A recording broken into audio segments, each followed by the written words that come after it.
Welcome back. और जैसा कि आपको मैंने बता दिया था कि फिजिक्स का मॉडल पेपर होगा और ये फिजिक्स का मॉडल पेपर नंबर 5 है, तो हम लोग इसका सॉल्यूशन करेंगे, ठीक है। और आपको पता होगा कि एग्ज़ाम में आपके पास क्वेश्चन नंबर है, हमारे पास फिजिक्स का पहला नंबर। आपको एक चीज़ पता होना चाहिए कि एग्ज़ाम में आपको कितने बनाने होते हैं, 35। तो जितने भी इंटर एग्ज़ाम्स देने वाले स्टूडेंट हैं, ध्यान दीजिएगा, 2023 बिहार बोर्ड एग्जाम में 35 क्वेश्चंस आपको करने होते हैं फिजिक्स में। क्वेश्चन या तो 42 पूछे या तो 70, आपको बनाना कितना है, 35। इस चीज़ को याद रखिएगा, ठीक है। तो चलिए इसी के साथ शुरुआत करते हैं। पिछले 4 सेट आप देख चुके हैं और जितने भी लोग हैं 12th के एग्ज़ाम देने वाले सब्सक्राइब कर लीजिएगा और साथ ही शेयर कर दीजिएगा, ठीक है। चलिए, और ये हमारा पहला सवाल 64 बूंद समरूप प्रत्येक जिसकी धारिता है 4 माइक्रोफैराड। म्यू का मतलब माइक्रो होता है, याद रखिएगा, माइक्रो, ठीक है। मिलकर एक बड़ा बूंद बनाता है तो बड़े बूंद की धारिता, पहला चीज याद रखिए कि जो बड़े बूंद की धारिता होगी वो 64 बूंदों के बराबर होगी। तो धारिता का मतलब होता है क्या, धारिता का मतलब यानी वॉल्यूम से चलेंगे तो 4/3 पाई आर क्यू। इस चीज़ को आप जरा समझिएगा, धारिता पूछ रहा है ना कि बड़े बूंद की धारिता कितनी होगी माइक्रोफैराड में।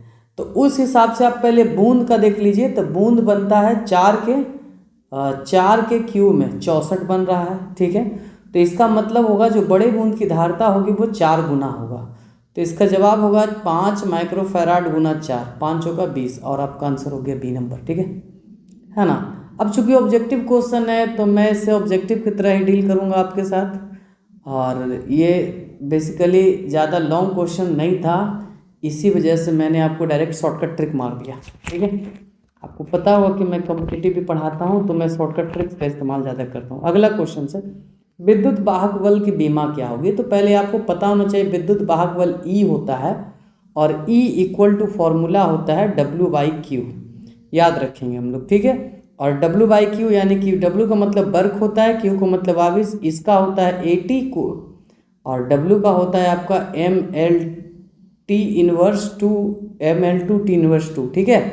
तो उस हिसाब से इसका जवाब ए। पहला चीज़ देखिए, ए इसमें है नहीं है, इसमें है नहीं है, इसमें है नहीं है, इसमें आपका आंसर हो जाएगा, ठीक है। ठीक है, वीडियो मैं बंद कर देता हूँ, डायरेक्ट क्वेश्चन में आता हूँ। चलिए, तो यहाँ पे आपका सवाल क्या चल गया, डी नंबर, ठीक है। Next question number C number आइए। कहता है कि दो समान धारिता वाले संधारित्र को, ठीक है, दो समान धारिता वाले संधारित्र को समांतर क्रम में जोड़ने पर समतुल्य।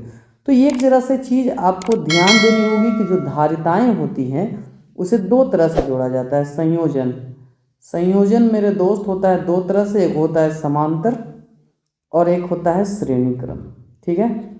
एक होता है समांतर, एक होता है आपका श्रेणी क्रम।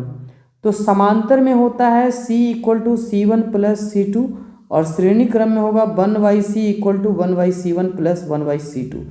तो इस हिसाब से देखेंगे C तो C + C यानी कि जवाब कितना हो जाएगा 2C, ठीक है ना। चलिए, ये किस में होगा, तो ये होगा आपका श्रेणी क्रम में, उल्टा ये किस में होगा, श्रेणी क्रम में, ठीक है। नेक्स्ट अगला सवाल, विद्युत हीटर में जिस तत्व का प्रयोग किया जाता है वह क्या है। तो पहला नंबर देखिए, विद्युत हीटर में नाइक्रोम नामक तत्व तार का इस्तेमाल किया जाता है, और नाइक्रोम बना होता है मेरे दोस्त निकेल प्लस क्रोमियम का।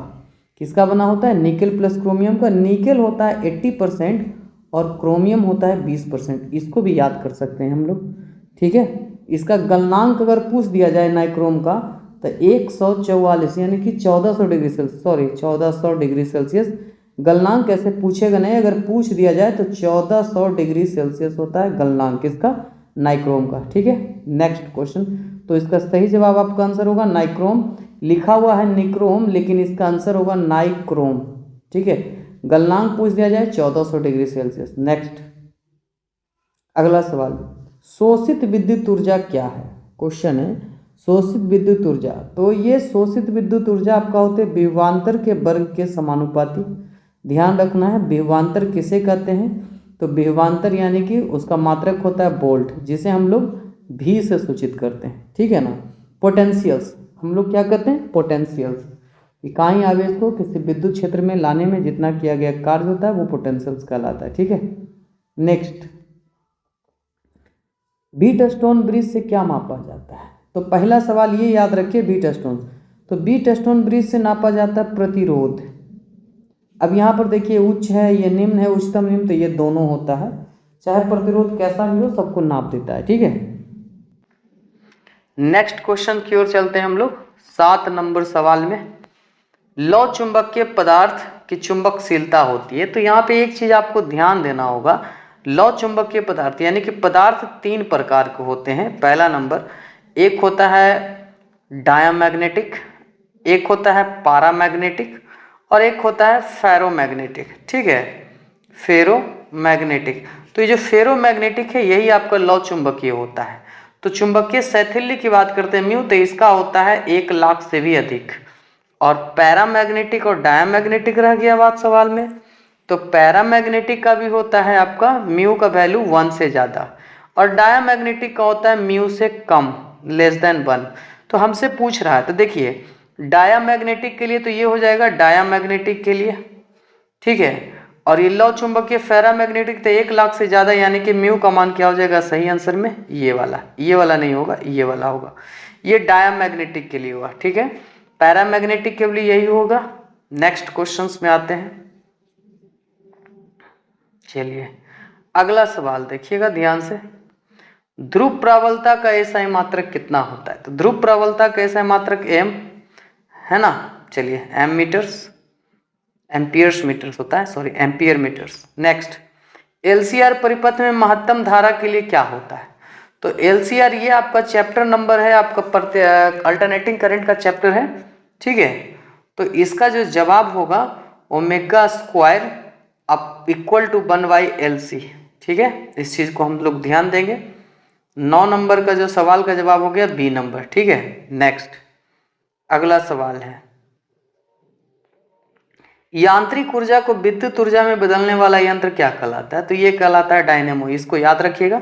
ट्रांसफार्मर का क्या काम होता है? तो एसी वोल्टेज को अप एंड डाउन करना, एसी वोल्टेज को अप एंड डाउन करना होता है, ठीक है। इसको याद रखेंगे। और इसका सही जवाब बी नंबर है। मोटर आप जानते ही हैं, मोटर विद्युत मोटर होता है। नेक्स्ट, जो विद्युत ऊर्जा को यांत्रिक ऊर्जा में कन्वर्ट करता है। अगली सवाल, नमन कोण का मान उत्तरी ध्रुव से विषुवत रेखा। हाँ, इसमें आपको जरा सा ध्यान देना होगा कि ये आपका अर्थ है और ये आपका विषुवत रेखा, ये आपका नॉर्थ पोल, ये आपका साउथ पोल। तो कलर बदल के समझा देते हैं कि आपका नॉर्थ पोल, ये आपका साउथ पोल, दोनों जगह इसका मान क्या होता है? मैक्सिमम। और यहाँ पे क्या होता है? मिनिमम। तो अब समझिए, ऊपर से नीचे आएंगे या नीचे से ऊपर जाएंगे? तो जाएंगे तो विषुवत रेखा पर ही, तो जाएंगे तो इसका मान क्या होगा मेरे दोस्त? घटता है। आंसर क्या हो जाएगा? सी नंबर। सही आंसर इसका क्या हो जाएगा? सी नंबर, ठीक है। आंसर कितना हो गया? सी नंबर, ठीक है ना। चलिए नेक्स्ट, अगर गलती से कोई आपसे पूछ देता है कि ध्रुवों पर नमन कोण का मान कितना होता है, तो आप डायरेक्ट बता सकते हैं 90 डिग्री, ठीक है। नेक्स्ट क्वेश्चन, ध्रुवों पर अगर पूछ दिया जाए 90 डिग्री, ठीक है। नेक्स्ट, इनमें से कौन विद्युत क्षेत्र में विक्षेपित होता है? विद्युत क्षेत्र में सबसे ज्यादा विक्षेपित होता है, क्वेश्चन से पूछ रहा है। तो गामा किरणें पर कोई चार्ज नहीं होती। कैसी होती है? अनचार्ज। अनचार्ज कहने का मतलब होता है अनावेशित कण, उस पर कोई आवेश नहीं होता है। एक्स किरणें भी उसी कैटेगरी में है, परावैगनिक किरणों भी उसी कैटेगरी में, तो बच गया कैथोड। कैथोड आपका विक्षेपित होता है, बाकी सब के सब अनडेविएटेड है। ये क्या हो रहा है? डेविएट हो रहा है, डेविएटेड, यानी कि विक्षेपित होगा, बाकी सब विक्षेपित नहीं होगा, ठीक है। अगला सवाल, एलसीआर परिपथ में अनुनाद होने की आवश्यकता थी। थोड़ी देर पहले क्वेश्चन नंबर आप 9 नंबर सवाल देखिए, वही चीज है। तो इसका भी जवाब हो जाएगा omega L equal to omega C. Omega को इधर लाइएगा तो ओमेगा के स्क्वायर, और एल को इधर लाइएगा तो 1/LC। अब देखिए आप क्वेश्चन नंबर 9 में, सॉरी क्वेश्चन नंबर 8 में भी आपका सेम टू सेम था, इस तरह से केवल उलट पुलट के लिखा गया, ठीक है। चलिए दोस्त, देखो दोस्त, एक प्रतिरोधक, क्वेश्चन समझो पहले, यहाँ पे क्या लिखा हुआ है? एक प्रतिरोधक के आर पार प्रत्यावर्ती धारा का वोल्टेज मापा जा सकता है, किसके द्वारा? तो क्वेश्चन यहाँ पे देखिए क्या माप रहा है? वोल्टेज। तो वोल्टेज मापने वाले को क्या कहते हैं? वोल्ट मीटर कहते हैं। और जहां पर वोल्ट मीटर है वही तो आपका आंसर हो जाएगा। तो आंसर क्या नंबर होगा? बी, वोल्टेज किससे मापते हैं? वोल्ट मीटर से। ठीक है, नेक्स्ट क्वेश्चंस में आइए। अगला सवाल यहाँ पे लिखा हुआ है, बीटा किरणें विक्षेपित होती हैं। तो ये चुंबकीय और विद्युत क्षेत्र दोनों में होती है बीटा किरणें विक्षेपित, इस चीज को याद रखेंगे। अगर अल्फा किरण भी पूछता है आपसे तो भी जवाब हो जाता चुंबकीय क्षेत्र और विद्युतीय क्षेत्र दोनों। अल्फा पूछे बीटा पूछे दोनों का जवाब एक ही होगा। ठीक है, नेक्स्ट इस चीज को जरा सा ध्यान देंगे। अब हमारे पास आते हैं 15 के बाद 16 नंबर सवाल, ध्यान से देख लीजिए। धारावाहिक कुंडली का विद्युत चुंबकीय आघूर्ण होता है और फॉर्मूला याद रखिएगा NIA, भारत की एक एजेंसी भी है NIA। ठीक है, M = NIA, आपका आंसर सी नंबर रट जाइएगा। नेक्स्ट क्वेश्चन नंबर आइए, अगला सवाल में देखते हैं। कांच से हवा में प्रवेश करते समय किस प्रकाश का क्रांतिक कोण सबसे कम होता है? तो जिसका डेविएशन एंगल सबसे ज्यादा उसी का सबसे क्रांतिक कोण यानी कि क्रिटिकल एंगल। क्वेश्चन को याद रखेंगे, क्रिटिकल एंगल, क्रिटिकल एंगल। ठीक है, तो जिसका सबसे ज्यादा डेविएशन होता है, डेविएशन सबसे ज्यादा बैगनी का, तो कोण सबसे कम होगा बैगनी रंग का। तो आंसर हो जाएगा डी नंबर। डेविएशन मतलब विचलन होता है दोस्त, याद रखो। जब श्वेत प्रकाश की किरण लेंस में प्रवेश करती है तो निम्न में से किसका परिवर्तन होता है? क्वेश्चन जरा सा गौर समझिए। जब श्वेत प्रकाश की किरण लेंस में प्रवेश करती है तो निम्न में से किस में परिवर्तन होती है? तो तरंग का वेग और तरंग दैर्घ्य, प्रकाश का वेग और तरंग दैर्घ्य बदल जाता है, इसको याद रखेंगे। नेक्स्ट नंबर क्वेश्चन, दो लेंस जिनकी क्षमता -15 डायोप्टर प्लस, एक चीज ध्यान दीजिएगा, जहां पे माइनस लग जाएगा ना, जहां पे माइनस लग जाएगा वो होगा आपका अवतल। ठीक है, और जहां पे प्लस लग जाएगा, जहां पे प्लस लग जाएगा वो बन जाएगा आपका उत्तल, इसको याद रखेंगे। पहला चीज, पावर में जहां प्लस लग जाए उत्तल, पावर में जहां माइनस लग जाए वो कहलाती है अवतल। ठीक है, नेक्स्ट क्वेश्चन में आप जरा सा समझते हैं यहाँ पे दिया क्या गया है, तो उस हिसाब से हम लोग देखते हैं। तो सबसे पहले पावर निकालते हैं संयुक्त, पावर बराबर P1 + P2, तो जोड़ेंगे 15 में से 5 गया तो -10 डायोप्टर। ठीक है, अब फोकस दूरी निकालने के लिए आपको पता होता है कि फोकस दूरी बराबर 1/पावर होता है, तो पावर -10 है, मीटर में बदलेंगे तो 10 100 से गुना, 0 से 0 कैंसिल, यानी कि 10 सेंटीमीटर माइनस में, तो -10 सेंटीमीटर बी नंबर। तो आपका आंसर क्या हो जाएगा? B number. ठीक है, ये बी नंबर आपका आंसर हो गया। नेक्स्ट चलिए अगला, ये थोड़ा सा गलत लिखा हुआ है, ये μ = होगा, ये जो होगा, ये सवाल को जरा सा समझ लेते हैं हम लोग। ये जो लिखा हुआ है दोस्त, ये μ = √3 लिखा हुआ है। ठीक है ना, कहता है प्रकाश की एक किरण कांच से जिसका अपवर्तनांक कितना μ = √3 है, तो 60 डिग्री है, तो आपतन होती है तो इस सतह पर परावर्तित और तपवर्तित, यानी कि I + R का वैल्यू पूछ रहा है आपसे कितना होगा। I का वैल्यू दिया हुआ है 60 डिग्री, R बराबर आप नहीं जानते हैं तो याद करेंगे स्नेल के नियम से sin I / sin R = होता है μ, और μ का वैल्यू है √3 और I का वैल्यू है 60, तो इस I की जगह sin 60 का मान √3/2 = √3 sin R। अब जरा सा समझेंगे, √3 कैंसिल, sin R = 1/2, यानी कि R का वैल्यू हो गया 30। R यहाँ पे 30 चल रहा है, यहाँ पे 60 चल रहा है, तो 30 और 60 कितना हो गया भाई? 90। हमको क्या निकालना है? जोड़ करके। क्या निकालना है? जोड़ करके। तो जोड़ करके हो जाएगा आपका 90। ठीक है, नेक्स्ट चलिए देखो दोस्त, सामान्य समायोजन में खगोलीय दूरदर्शक की नली की लंबाई कितना होगा? तो एक चीज याद ध्यान देना, ये क्या लिखा हुआ है? दूरदर्शक। तो जहां पे दूर की वस्तु रहेगी वहां प्लस मार दो, FO + FE, और जहां अगर माइक्रोस्कोप यानी कि सूक्ष्म रहता, क्या रहता? सूक्ष्मदर्शी, तो ये वाला आंसर हो जाता। ये किसके लिए होता? सूक्ष्मदर्शी के लिए। सूक्ष्मदर्शी, दर्शी में माइनस होगा सूक्ष्मदर्शी में, और दूरदर्शी में आपका प्लस होगा। ठीक है, नेक्स्ट, ज्यादा दिमाग लगाने की जरूरत नहीं था। अगला क्वेश्चन में है क्या? वर्ण विपथन का दोष किसमें नहीं पाया जाता है? तो क्वेश्चन को जरा सा समझिए और यहाँ पर फटाक से बताइए। जहां पे दोष आ जाए वर्ण में तो प्रवर्तक में दोष नहीं पाया जाता है, और बाकी सब में आपका पाया जाता है। ठीक है, तो आपका आंसर क्या हो जाएगा? B number. ठीक है, चलिए नेक्स्ट। फोटोन ऊर्जा है, तो इसमें से ऑप्शन चूज करना है आपको। फोटोन ऊर्जा है तो एच बाई लैम्डा होता है। ठीक है, एच अपॉन लैम्डा, इसको याद रखेंगे। नेक्स्ट में, इनमें से कौन सा आवेश रहित है, यानी कि कोई आवेश उसमें नहीं है। तो अल्फा पे पॉजिटिव, बीटा पे निगेटिव और प्रोटॉन पर भी पॉजिटिव, यहाँ पे निगेटिव और यहाँ पे पॉजिटिव, यहाँ भी पॉजिटिव, यहाँ पे हो गया जीरो, यानी कि कोई आवेश नहीं। तो आपका आंसर क्या हो जाएगा? सी नंबर। आंसर क्या हो जाएगा? सी नंबर। नेक्स्ट,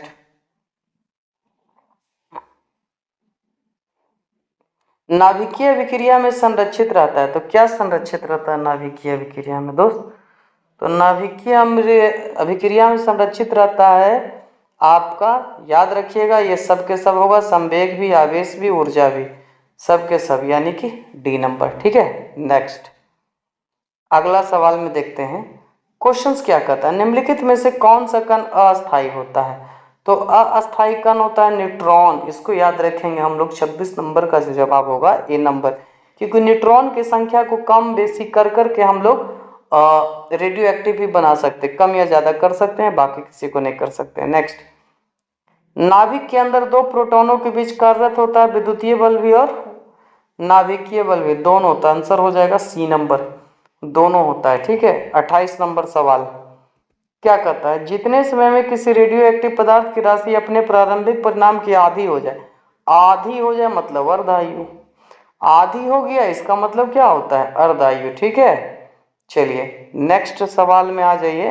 29 नंबर सवाल। सर देखो, बीटा किरणें विक्षेपित होती है, थोड़ा देर पहले मैंने बताया कि अल्फा हो या बीटा हो, दोनों में से कोई बोले तो विद्युतीय एवं चुंबकीय क्षेत्र दोनों होगा। ठीक है, अगर आपके अल्फा पूछे या बीटा पूछे, दोनों का जवाब यही होगा। ठीक है ना।